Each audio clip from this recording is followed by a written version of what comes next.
Hello and welcome to Get Good, another Talks episode, and this is a pretty special one as we are on the cusp of Golden Demon. I am Bruce and I'm joined as always with the wonderful Magnus. Magnus, how are you doing? Very good, very good. I'm a bit anxious, but as we're nearing Golden Demon, of course. So it is as we're recording, it is now Monday. Golden Demon starts on Thursday. The counter that I have had as a constant companion in my side says there's 3 days left. Yeah. This is now less of an anxiety-inducing thing, which is nice. So this is interesting because I'm the newbie. You are not the newbie, but... Well, yeah, you've only recently completed your first competition, which still cracks me up. But you've been in the hobby for a while. And this is your first Golden Demon. So I think, like, what are you thinking? Because I think people make the argument, I think it's a fair argument to make, that this is the premier miniature painting competition. There are others, there is SMC, there is obviously Monty, there are big painting competitions out there. But for a lot of people, certainly the people in the mainstream that touch this hobby, Golden Demon is the thing. So how are you feeling? How have you found the process? How hype are you? There's a lot of questions there. I'll let you have at it. Yeah. So I completed entries a while ago, right? Yes. More than a month ago, actually, at this point. And we had a bit of discussion because I actually had the time to start another one and finish it if we wanted to.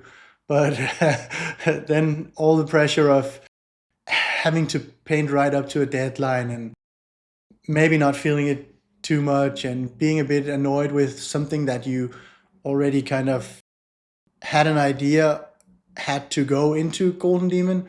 And maybe because my process is start something with the intent, and then sometimes it gets there and sometimes it doesn't. So it would be frustrating and kind of like adding another layer of pressure. So actually, after talking, we opted out, especially since you had to do exactly that. So everything I wanted to avoid, I just put straight on you. Yep. Yeah. You're like, I'll cover you, buddy. Don't you worry. You can paint right up until the deadline. That'll be great. Yeah, exactly. I'm not doing that. You can be the one to. So so I have been ready for quite a while, right? And I thought it would be much freer than it ended up being. I talked a bit about it on in the Discord the other day, where it's a funny feeling. The idea of having your entries completed, but still being quite far out from a deadline. It's kind of like going to an exam, and you think you did your best, and you handed it in and closed the laptop, and now you're looking around, and everybody is stressing a bit, and you can still feel the tension. So it's not as freeing as one would think. You kind of get those nagging thoughts that maybe you should take the model back under the lamp and just fix a thing here and fix a thing there, and you're kind of wasting your time, and there is potential for more maybe if you just had a closer look. And I mean, so it's just to say that it's it is less freeing than I actually initially thought. 40 days out, perfect. You close the lid, you're free. No more shackles. You can do whatever you want. You can dream about trolls and troggoths and start personal projects. You can open your mind to God and receive messages from the other side. Yeah, all those things. Exactly. And it's not like, but there is a reason why I've fully submerged myself in that one project. I've been painting at least 5-6 hours every day since, because it takes the mind off of maybe I should pull down a model and maybe I should finish this one, because technically I do have still 2 weeks of painting to go, and yeah, so It was mixed feelings. Yeah, it's an interesting one because I finished last week essentially, and because all the brain is just, well, I've got to finish the entry. I've got to finish the entry because if I don't finish the entry, I'll be an idiot. You don't necessarily have that time to, and it's actually what I've had in this week is I'll look at it, I'll look at the case, and I do feel that tug, but then also I'm a big believer that you can also ruin things if you overthink them too much. Oh, you can. And so, like, yeah, not having to worry too much about overthinking things, but I really like that analogy of finishing early in an exam and looking around and everyone's like, well, these people are still working and they look really stressed. Should I be stressed? Like, yeah, I probably should be stressed. Maybe I should have done better. I probably did a bad job then. Why am I finished so early? just work That's slower. not right. That's fine. Just time it such that the hour before submission you finish. Yeah. So Yeah, so it is a bit of a mixed bag for sure. but I'm sure it'll feel different once you arrive on site, and they're very different, like atmosphere then. Yeah. So I guess like metagame, big thing for this year is, as we recently found out on Warhammer Community, Warcom, as I saw it abbreviated. I'm learning the lingo. I'm learning the lore and I'm learning the lingo. Warcom. That Roman Lepat is our guest judge because Games Workshop spoke for a while that there'd be a guest judge. We were wildly speculating, throwing all kinds of names around. I was convinced it was Eric Swinson, but it's Roman Lepat, who... Obviously, past Slayer Sword winner.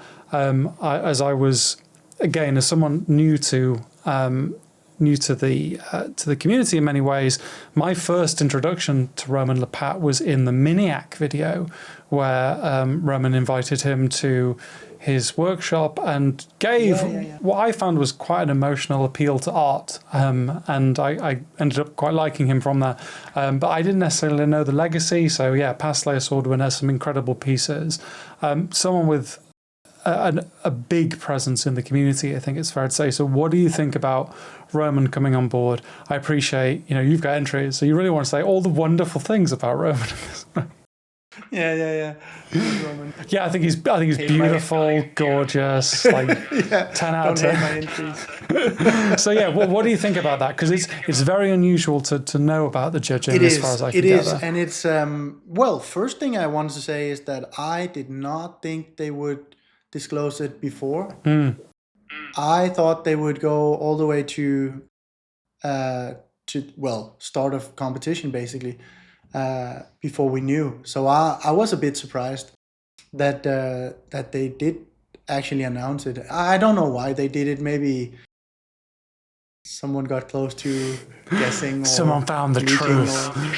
Yeah, I don't know why, but I definitely didn't expect it, and I think so. Initially, there was a bit of a I almost want to say shock, which is not really true, but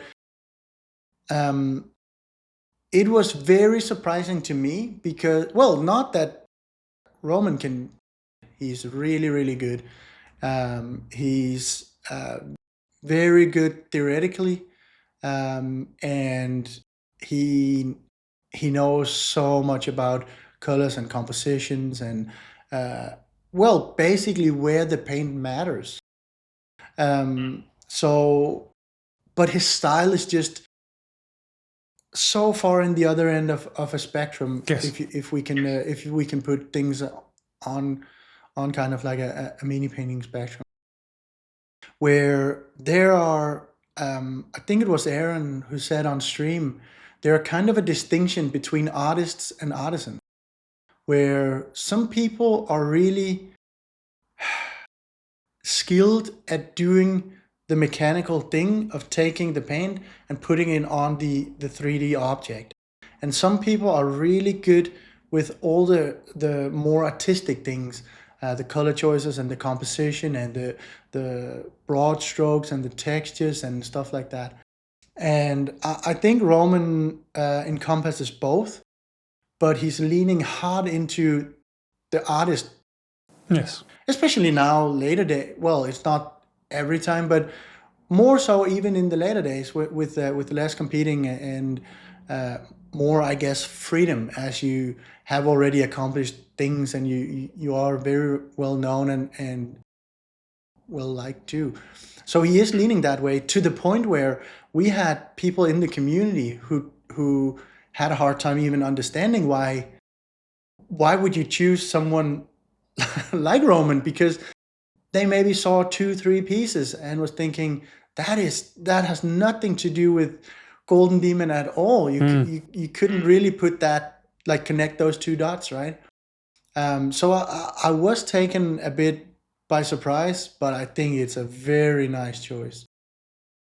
Putting more thought into it, you kind of basically invite someone who can give an opposite view. Yes. And So the unknown yeah. is always what influence, one person will have. Obviously, Golden Demon is part of the GW umbrella. They are notoriously protective of their IP and what gets out there. So I'm sure Roman will have to adhere to kind of strict guidelines, but being someone there with a voice to a more expressionistic style could be very powerful and very interesting. Yeah, and even though it's not, I mean, it's not like they invite Roman and then he gets to undermine what Golden Demon is. Of course not. I mean, it's still a Golden Demon, right?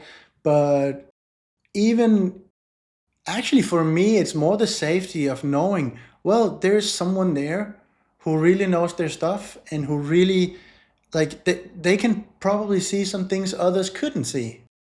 So you might go in with a piece where you've done some things or thought some things that are not, like, readily visible, but now you have hopefully someone like Roman to actually pick up on those more subtle choices, which is really refreshing for me. And I don't mind if it pulls a bit in a different direction. So I mean, I paint very clean and I paint very heavy metal plus or whatever you want to call it, but I don't mind at all. I think it's refreshing, and I think it's something.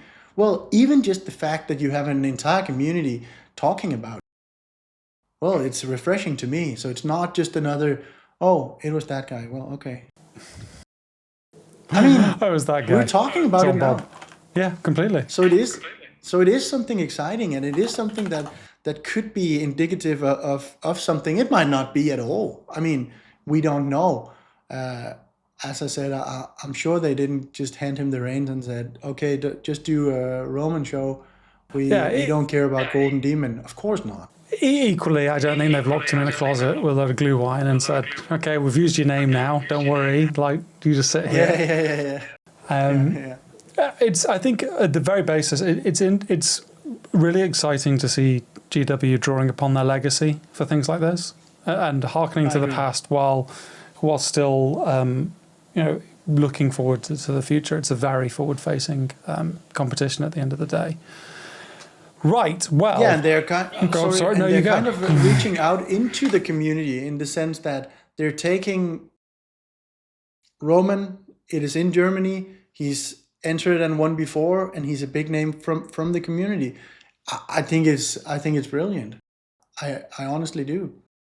And he has a nice voice. So if he's announcing the trophy winners at the end, that'll be very harmonious and nice. Always get your last compliment in. Right. So we thought it'd be good to talk about our entries, because both you and I have skin in the game, so to speak, and I think fair to say from different angles, and I may be representing the everyman, and you're representing the people fighting for those coveted demon-shaped objects at the end of all of this. Fingers crossed, of course. Every finger is crossed. So I guess starting with mine, and I think give a bit more perspective on this, and rather than the laborious thing of go through everything individually, just as a whole, it's interesting for me looking at them and seeing, okay, well, this is actually not so much a chart of entries, but a chart of progress in terms of what I've painted, the lessons I've learned. It's very interesting to me that, like, if I were to put all the models I've painted on a timeline, there's one missing that isn't in this 4 because I didn't think it was good enough and represents kind of a few mistakes and a learning opportunity, certainly. But Snickrot... It's not a bad model, though. No, it's not a bad model, but things learned. But yeah, Snickrot being that first model that I pushed myself on, it won me my first award from the Element Games. And I'm looking at it, people, that's in case you're wondering. It won me my first 2 awards because it was at the Element Games local competition where it took silver, and then it got bronze at MPO in Bristol. And was probably one of those models where I looked into a few things. I appreciated some of the stuff that was more of a weakness in terms of basing. I pushed NMM a bit. I made a few mistakes. The mask is a real nightmare. I would have done that completely differently these days, but definitely a learning opportunity. There's a bit of freehand on there. It's a model, actually, I look at and still really like. I had it out the other day and was like, yeah, there's flaws. There's stuff I would paint differently now, but as a piece in time, I really value it. And then... Yeah, it must be quite special for you, actually. It's like the first big boy piece in many ways. I mean that because now when I sit down to paint, I don't ever paint anything other than competition. Not because I think and I don't wish to frame this as tabletop or display is anything beneath that. My preferred way of painting is to really take my time and really care about all the details. And so this was probably the first model where I hit that. In a good way, and nothing was rushed and nothing was ignored. I did make a mistake of doing the base at the very end, but hey ho, lessons learned. So yeah, that was Snickrot, and then the Rotbringer Sorcerer is a get good piece because I remember talking about the model in one of our past talks episode about our favorite models, and then I painted it for our Chaos Challenge. And yeah, it was a good opportunity to push some freehand. It's also between Snickrot and this model, I stopped using weathering stuff for weathering. So for Snickrot has Dirty Down verdigris on it, and the Rotbringer doesn't. It's all hand painted with colours, and kind of pushed myself out of that comfort zone. Pushed more of the freehand. Had a good old time with it. The only difference between this photo now and what I've done since is I've fixed up the back. I know something you and I have spoken about and just improved a bit. And again, not as a person just entering GD, it's I have no expectations for any of these, but I think I can hold up a piece like this and say, hey, I really tried on this one, so it's worthy of being judged in that regard. And then we get to Golden Demon, specific entries in the bottom row. And for both of these, it was interesting because the squad was always the main goal. And you and I had spoken about that, and we knew the squad, but there was always a risk of, will you get the squad finished? Because it's a squad. And so took a safety, and I was like, well, I'd want something that I've really tried out with a more modern skill set before I leap into the squad, which was the Butcher. I forgot his name. Ungoroth. It's a Gozgul, silly name, whatever. I don't even know. Hey, don't worry about it. But an opportunity to take some of the learnings from the Rotbringer and push it. And this was also, I think for me, speaking very personally, this is when I begin to lean more into my style. And this is a Nurgle piece, but it's painted cleanly. And it's pushing colours in a few areas, pushing contrast. That's probably a weakness when you look at the other 2 pieces. And I'm actually in a reasonably happy place with this in that I don't think the photos do it justice. When it's held in hand, I really like it. There's also an issue with the posing in terms of the fact that you only have the ends of the axe facing forward. It's back to that Magnus classic, you want that open pose, but hey ho. And actually, I really like him. I'm really proud of the piece. It's very Nurgle in terms of the fact that there's a lot of different materials to play with. Yeah, this one is definitely better in hand. It's one of those because of posing. Yes, yeah. And then the squad, which I'm really proud of. I really pushed myself. Yeah, you did. for this. There's a lot in there. Obviously, it falls in the Terminator. It's probably the first time I really thought about the composition, and you and David from the community really helped me in terms of how do we arrange this, and how does a squad fit together on this like small plinth, and seeing that, being part of that as like hey, here are a few people talking creatively was very valuable. And then pushing to get it done, and not sleeping to get it done, but having it done in front of me. It started as one model, right? Yes. And then, this model looks really good. Can you do 3 more? Yes. I foolishly showed it to you, and you said you should do a squad. But I mean, I think on a serious, almost emotive note, I'm very, very grateful for that. I'm very grateful for your insight and you pushing me in that regard, because I wouldn't have done it. I would have just left it as a single mini. And I learned so much painting the squad, and actually discovered something of a joy in squad painting that I didn't realize I would find. So I'm very grateful for your push in that regard. And yeah, that's the pieces writ large. Like I said, I'm coming in as the lower tier painter who goes to GD maybe to see where they stand. And as being in it now for a little over a year, I feel like I've made decent progress, and I want to get a sense of that. And so I'm quite excited for what follows. Even if I could just get a pat on the back from Roman, and that would absolutely be a win. And getting to see people from the community. So Roman is gonna love it. Yeah, that's the hope. Fingers crossed. Right, so that's me. Yeah, they are. I will say they are fantastic, and it's it was really nice to see. Kind of like you painting a model that you knew you wanted to enter at some point, but not really gearing it towards a specific competition, right? Yeah. You kind of churned through all the things, and then, okay, when this is finished, I can put it into, whatever next competition is there. And that was not true for the last 2 ones. And people are really different. And I think you as a painter are better actually with a deadline and with okay, so this is going specifically for this competition. I need to set my mind. I need to know what I want to do. I need to not have the base be the last thing because I know I'm going to hate it. All the planning, all the things, because you are pretty well thought out and meticulous in your process, right? And it was really nice to see you kind of finding that groove and seeing, okay, so this is actually something I'm comfortable in. Yeah, absolutely. I think I'm always one of those project discipline people, but it's funny how it's changed now in terms of how I approach my work. So Golden Demon pieces are done, and now it's like, okay, I have Richard Gray Bone Zone entry. That is the project. That is the model. That is the outcome.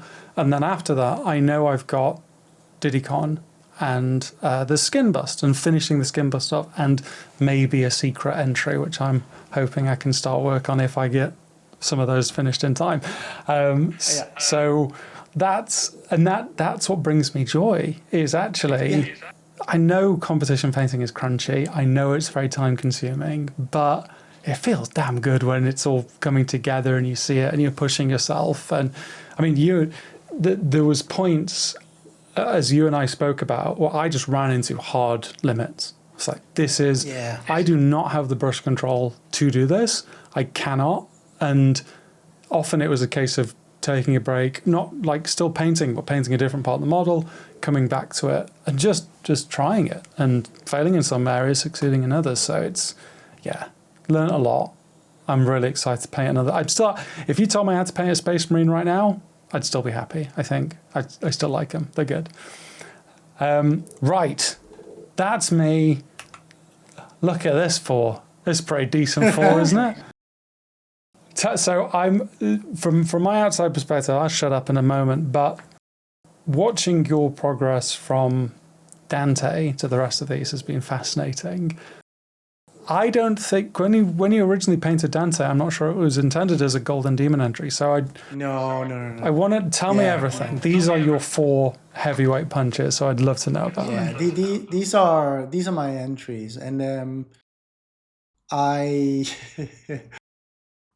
I never painted any of them with the intention of actually putting them into competition when I started them, which also kind of can bring some difficulties in the sense that I actually had uh, David sent me the Dante way back because he wanted to.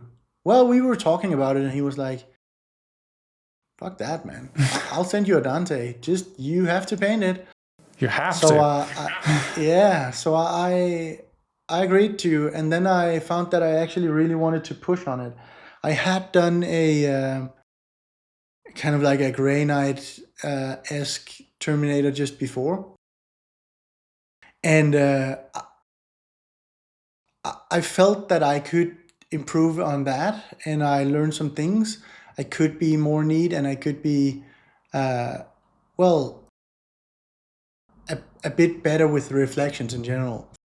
So that was really when I started pushing, and at some point it kind of turned into competition. Okay, so well, Golden Demon is in Germany. It's really close.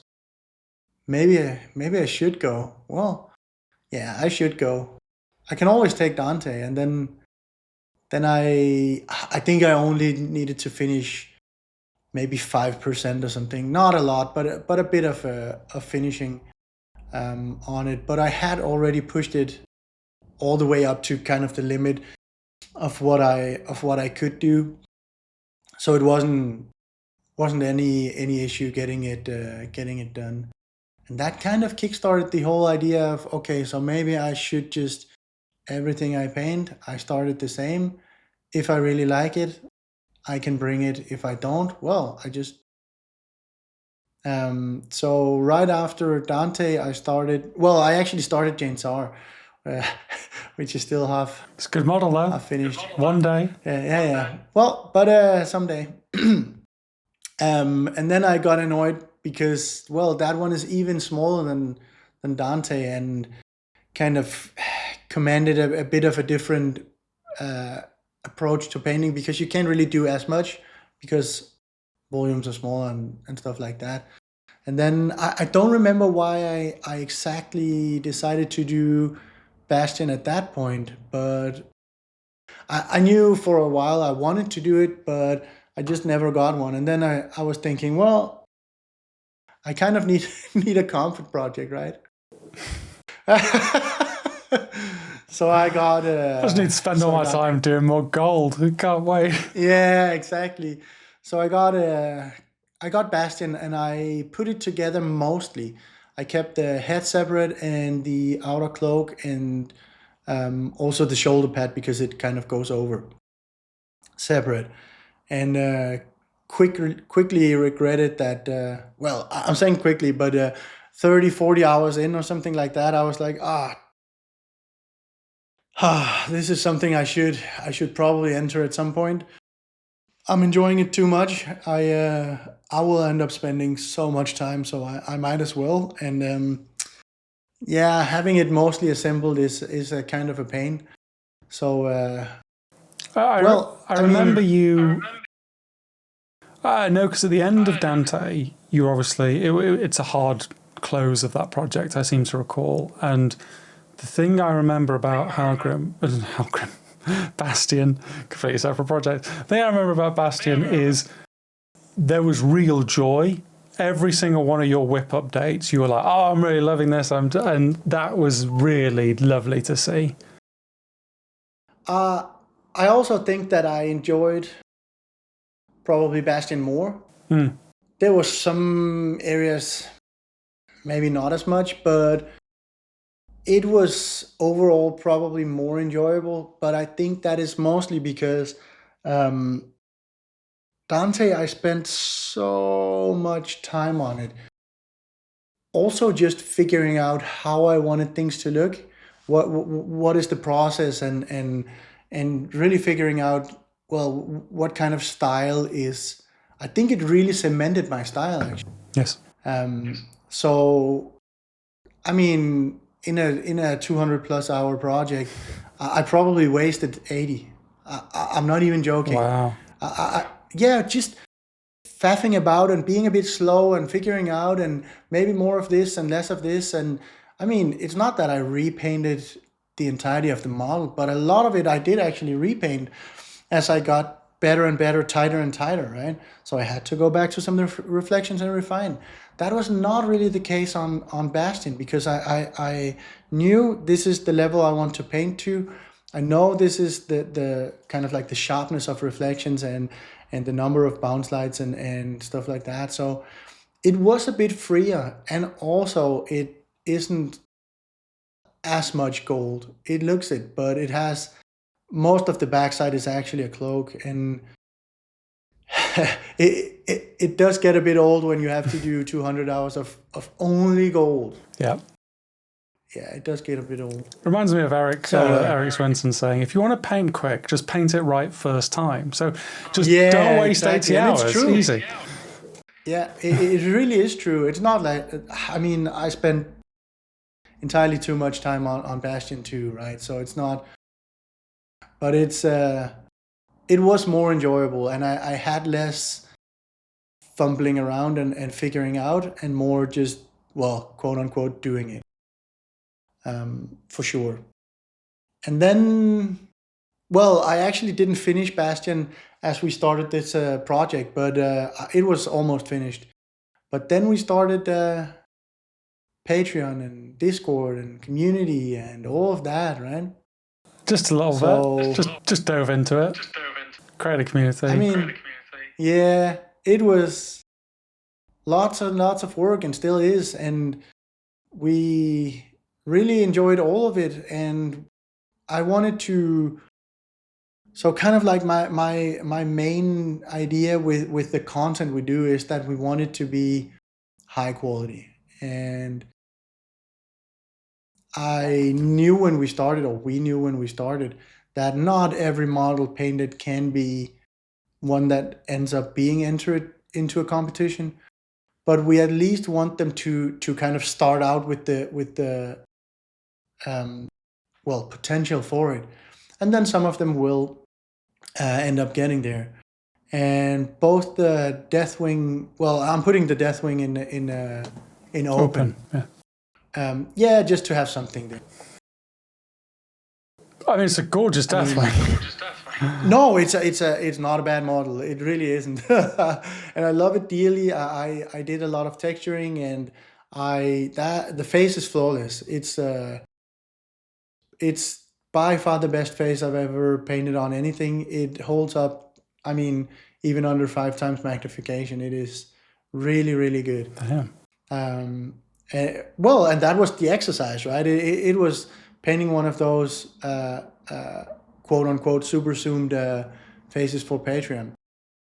And I finished the project, and it won't take the place of Dante, because I love that one dearly. Even if I had maybe a better entry, I wouldn't push it out, because it's so special to me, right? So even if it was better, not saying that it is, I wouldn't swap them anyways.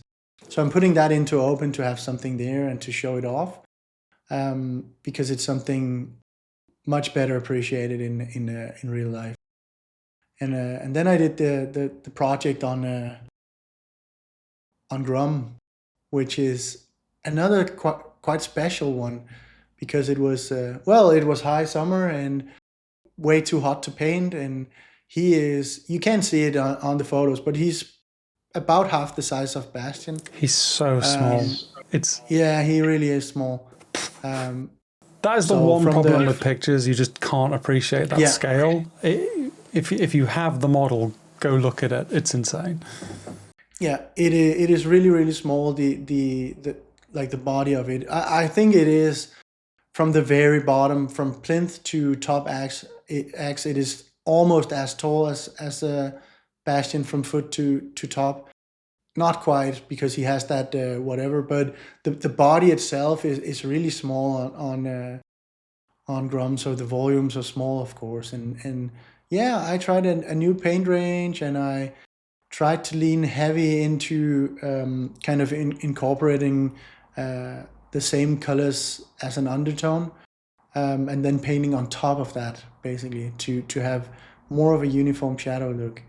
And it looks good, so it's not just that I'm bringing it just because I think it looks good. So I'm obviously not bringing something that I'm not very satisfied with. Yeah, and it turned out great. So absolutely, it wasn't. I think when all's said and done, it was something in the region of 30 paints maximum on Grom, wasn't it? Yeah, I think it was. I don't even remember exactly. I tried a fair few ones, and I tried to use from the triads. Because there's army painter fanatics, flexible triads and stuff. Yeah. So I tried to use from that, and then I didn't use all 5 or 6, is it? But I did try and pick a few of them. So I kind of stayed within the triads and tested them out. So yeah, it has a lot going on, to be to be frank. It is also much better appreciated in real life, for sure. If only because of the size of it, right? Yeah, absolutely. So if you are a viewer, dear listener, in the area, if you're going to Spiel Essen, look out for them in the cabinets. I think Magnus's are probably quite easy to see. There's beautiful high contrast NMM. I'm very much looking forward to seeing these in person. I have. Oh, for sure. Yeah, it's one of the things I am actually looking forward to the most. Oh, absolutely. I mean, it's weird because I feel like a degree of knowledge of them, because as the editor I see them so much in motion anyway, but obviously so different when they're in hand, when you can see the scale, when you can just appreciate the composition as a whole, as opposed to kind of like the little snapshots you get. Just colors. It will never be represented fully through a photo. So colors and even shine, right? Because of the way cameras. That's how cameras work. It really is. So yeah, it is. I'm really looking forward to showing off things and seeing what other. So I guess on that, what others bring. So we're at an unfortunate timing, and this is typically the week where, if you've been keeping your powder dry, you now show the world on Instagram what you're bringing to Golden Demon. We're at the start of the week, so not many people have done that yet. There could be some entries that people say, now you, Magnus, you're in a privileged group and sometimes see some of these things before they are so that out to the wider world. And obviously we will not ask you to say a darn word about anything that shared with you in confidence. No. And I don't know anything. So it's just talking about painters that we're excited to see, and hoping, I guess. Do you want to start with who you are, or how do you want to do this? Yeah, sure. I can. I will start out by saying that one of the things with this Golden Demon Germany is that I don't know for sure. I have an idea that we will see so many stunning entries. I think most of the top painters from all of Europe will be joining. It is very central, and it is like a big venue to go to.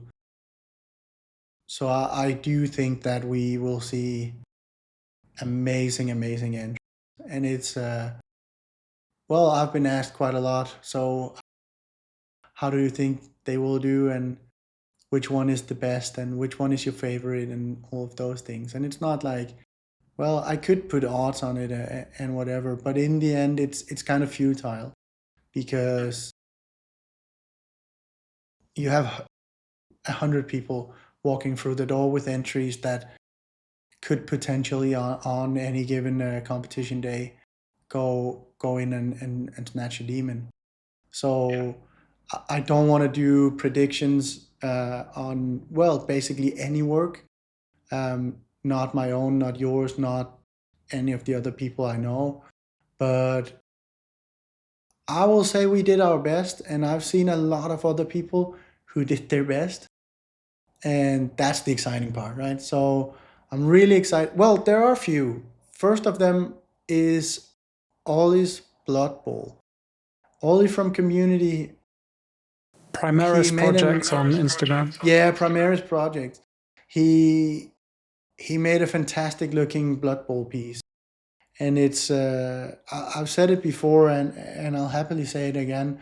It's one of those pieces that are probably much better in hand, because it's so hard to, from photos, both appreciate the whole of a unit or diorama or whatever it is, but something that is bigger is so hard to appreciate both that and the detail at the same time. You kind of can't from photos, but you can when you have it in hand, because you can almost kind of like go in and out of focus with your eyes, just the way humans work, right? So you can focus on the details while still considering the whole piece. So that one is one of those really high on my list of things that I'm so excited to see. I know he put so much time and effort in, and well, it just looks Definitely paid off.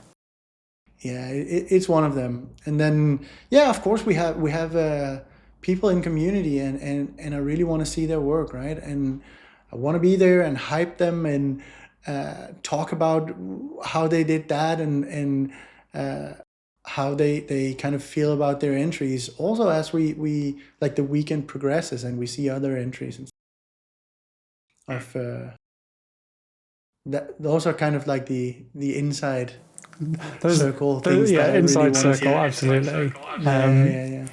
I guess from kind of outside the community, I think both you and I have spoken about how excited we are for Phoenix, Liam, and his entry. I think both of us admire him greatly as a painter and as a teacher, and perhaps like not.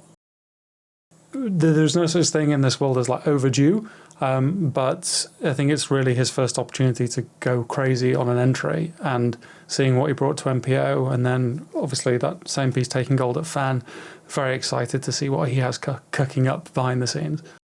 Yeah, I've seen it, and it's a fantastic entry, and hopefully he won't trip just before finish line. I don't think he will, but he did a really smart thing. He had Lucas join the team. Yes. Which means now, instead of being stressed out about, well, everything, he can focus on being stressed out about finishing a Golden Demon entry. So the stress I'm really remains excited. the same. It's just other stuff. Yeah, that's exactly. happened. You just put all the stress into one thing, and hopefully also finish it to the level that you want to. I'm really excited to see it, and it's not that I'm one of those people who hope everybody takes a demon, but this one is one of those where I'm hoping a bit extra, right? Because in my opinion, it is. I mean, as you say, not overdue, but there are fantastic painters out there who, in my book, definitely are Golden Demon level painters without a Golden Demon, and he is one of them. So I'm really hoping it takes a demon at You have to stop saying that, or we're going to get in trouble, because you're going to say, I'm hoping this person wins a demon, and before we know it, we've got 20 people in the same category that you're hoping. Yeah, I hope they all do. Not a gold, because I will be snatching that. Yeah, of course. Yeah. I'm going to think about the sword somewhere in this. But 20 silvers is okay for me. I mean, and then we have Aaron, right? Because I've seen so much of his entry, and we talked about it briefly before jumping on into video, right? Where one of the things I really enjoy with entries from Aaron is that, lots of people keep them kind of close. They will maybe spoil a bit here and spoil a bit there, or have the start of a mini and then never finishing it, and then just the week up to, oh, I finished it. This was actually for Golden Demon, or stuff like that. So that's kind of, I don't want to say the norm, but it's something that quite a few painters do. And I know Aaron wants to do it, and then he finds out, oh, I have to spend 2,000 hours on this huge thing, and I definitely can't do it on my own time, so I have to use stream time, which means everybody can look in. And everybody is also me, and so I've followed Horus quite closely, and this one, the Norn, is something I've watched so many hours of Aaron painting the Norn in the background of me painting something else. So I'm really, really excited to see what it looks like, because it's also something huge, and it's hard to appreciate like the impact it does when it is in a cabinet, and it just looks right, like, you know, all the colors just straight in your face. It's very interesting having, I guess, seen snapshots of that piece come together, because I'm a Tyranid fan. I'm an unapologetic Tyranid stan, and it's been very interesting for me, who kind of saw the early phases. Oh, this is going to be great, and then I don't know. It seems to me like in the past 2 weeks, some things, I don't know like what it is in terms of Aaron's process, and it could just be me being an ignoramus, but it went from good to spectacular, and these little details have begun to shine, and I've gone from like, oh, I'm really excited to see it, to like being incredibly hyped for a large Tyranid entry that seems like it's out of this goddamn world. Yeah, and it's just, I mean, it's the whole Aaron having the vision, and now it's coming together. We didn't have that vision, so we were just seeing, okay, well, ugly face, ugly face, ugly face. This thing is starting to look like something. More ugly face, and then things start coming together, and you're like, what? All right, yeah, well, this is going to be great. Yeah, it turns out trust the process is one of those things that's always useful. Yeah. Especially on those bigger things, right? Where it's really hard to kind of like keep all of it in mind, especially if you're not the one painting it and pondering. Yeah, completely. I have 3 more. I'm just going to go for them. Yeah. Okay, well, we can, yeah. And there's like, they may cross. I'll apologise if they do cross up. But there's, shall we say, a 500-pound gorilla as well that isn't in my list, but I know we need to talk about. But I know Eva Fiumi Art is coming to GD, Yes. and having seen her piece at MPO, and knowing that she's been working on the base, I'm pretty excited for that, if I'm honest. I think she's an incredible painter, with a very, very quickly has a very defined style that is really exciting. So I'm quite excited to see that. Yeah, she's on my list too. I'll be looking for it. Yeah. It should be real easy to see. Don't worry, like that composition is good. Speaking of Liam's, Liam Hopkins, I'm an unabashed fan of his. I think his work with colour is sublime, and I know he had a very successful Adepticon, and I'm looking forward to seeing which he started to post some of his work today in terms of what he's bringing. So I'll always be a Liam fan. I'm really looking forward to seeing that stuff. And my I said 3, I meant 4, but Andy Wardle, obviously. He, if you remember the Cult of Paint Patreon, he's been doing updates on his piece, and he talked, I think it was in the first or second video on it, about Studio Ghibli as an inspiration, as a reference. And I look at the piece he's putting together and I see it immediately. And so I'm like, hey, I really like miniature painting. I really like Studio Ghibli. These two combined are really quite exciting for me. So I'm pretty hype for Andy. I mean, Lord knows he never brings bad pieces, so that's exciting. And then final one for me is, as I've talked about before, is like my first foray into like seeing the professional level was Rich Gray, and he has been plucking away at the Eldari. doing the Rich Gray thing of impossible detail in impossibly tight places. Having seen some of his pieces at MPO, I just get a feeling that's going to be pretty special. So I'm quite excited to see that come together all finished. But I mean, I know I'm going to find a piece from someone I don't know that's going to excite me more than anything. And so I just can't wait to see those cabinets. But yeah, any furthers from you, Magnus, in terms of what you're excited for? Yeah, I will say that Richard is one of mine too, because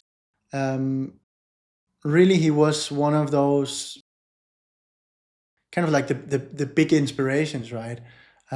He has a very unique style, and because it's quite dramatic, and he's really good with non-metallics, both the duller and the shinier ones. So it really kind of spoke to me. It's not like my style isn't that close to his anymore at all, but it is something that I did take a lot of inspiration from, and it kind of really helped me form the way I paint. So, and I've never seen one in real life. I've never seen one of his pieces. So it's something where it's quite exciting for me to see. Okay, so this is what I came from, and completely. And meeting up with that kind of art, and then I have I mean, Font is just there's the £500 he's the gorilla. big tease. Yeah, he's just a big tease, right? And he will do that every time, and then he will bring something and smash people, and well, I'm ready to be smashed. So It's the singular picture of here's just a little token on the base of the plinth. yeah. It's like, God damn it, Font, you little monster. He's a master of doing that, and well, I mean, I don't mind at all, and and the excitement and the hype.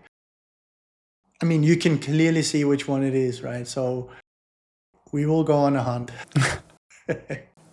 It's funny because I think he's a painter that speaks to both of our, like, he's got that project discipline. You see that Instagram, like, here's my ticking off month by month, and like, I think an understanding of showmanship. And we've talked about this in the Discord. Like, you can only do that if you know you're one of the best painters in the world. Yeah. Like if I tease like that, people just, sorry, who are you? But Yeah, exactly. yeah, seeing that. So yeah, that is special. That is exciting. And I think the thing that I'm bearing in mind is, as much as pieces like that are just, you know, incredibly exciting, there could be unknowns. There will be people who we don't know, we don't see coming. I mean, you look at what happened at Adepticon with Alex's piece that took the Slayer Sword, and that's what I'm probably the most excited by. The name I've not heard before with the piece I've never even thought of is perhaps the most exciting to me.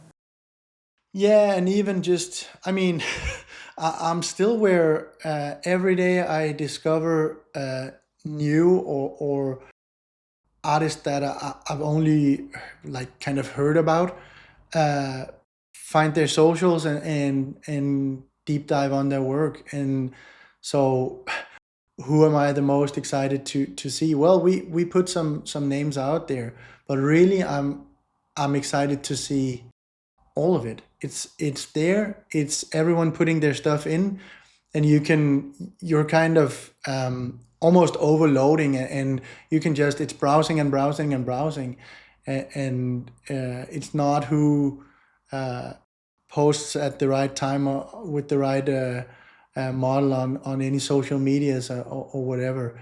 It's all of it is there, and you can watch all of it, which is the real exciting part for me, actually. Yeah.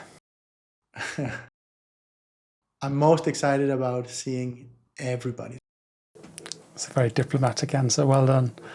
Well, I think that's a good note to close on. Do you have any further thoughts? Anything more further? No. Nothing besides we will be traveling a group I don't even remember 12, 13, 15, Good few whatever. of us, yeah. Yeah, we are good few of us. If you spot any of us, come say hello and reach out and ask about models and show your own. And Yeah, I want it. Like I think we said in the past one, I'd love to know the story behind each piece. I think that's always it's really important to me. Actually, I think knowing that. But yeah, it'll be really easy to spot because we've got branded shirts. So that'll be fun. yay! Got that sorted. Okay, wonderful. So we'll be putting out content throughout the Golden Demon era. I'm taking my camera, we're hoping to film some stuff. Obviously hoping to get some interviews, hopefully maybe with some of the names that we've talked about, because I'd love their perspective. One thing I do want to say at the end of this, because it's very important to me, is I know, speaking to a lot of people, that this is a period of particular crunch for some people, and the head game is sometimes brutal, and competition is a real flashpoint for high levels of emotion. I'm not going to be one of those people that don't tell you to feel your feelings, because I think that's frankly not a thing that works in mental health arenas, but know that those feelings are fine, that they're normal, that you can talk about them with people, and that you shouldn't feel isolated and alone if you are one of those people that takes stuff or can take stuff very hard, or you don't get a piece finished and you're really beating yourself up. Like, there's people around you that will lift you up, and I always think at this time of year it's a good time to mention that. It's very important to me. So on that note, we'll see you at Golden Demon. That's simple. Goodbye.